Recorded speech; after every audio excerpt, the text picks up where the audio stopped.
Magandang araw po sa inyong lahat. Jaylen Brown nag-MVP moves ngayon. Okay, si Shai Alexander pinagkaisahan naman ngayon. Alamin po natin lahat yan dito sa ating video. Dito po muna tayo kay Jaylen Brown kung saan ay nakalaban niya ang malupit na LA Clippers na kung saan ay nandun po sina Kawhi Leonard. At ang magandang balita po ay nanalo po ang Celtics at si Jaylen Brown ay nakakuha ng 50 points, 5 assists at 6-3 PM kung saan ay kitang-kita ang mala MVP moves niya sa naturang laro. Ipakita ko po ngayon sa inyo ang mga highlights ni Jaylen Brown.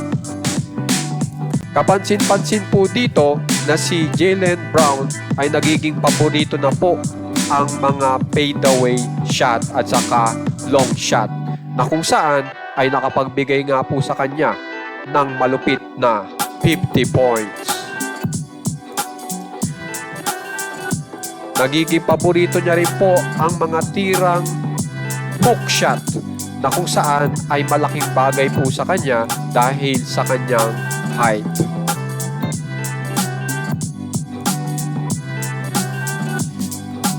Ngayon nga po ay napag-uusapan na mala Air Jordan po ang datingan ni Jaylen Brown dahil sa mga klase ng pagtira nito.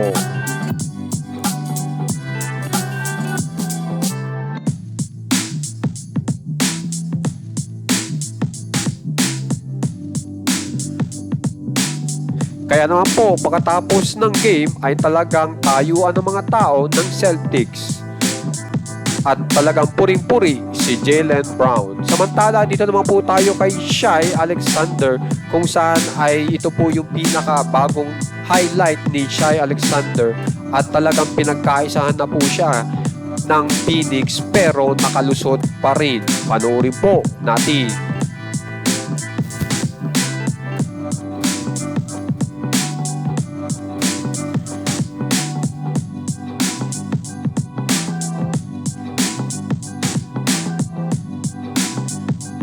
Talagang hanggang ngayon po ay palakas pa rin ng palakas ang OKC. Kaya kaabang-abang po ang magiging performance ng OKC pagdating po ng playoffs.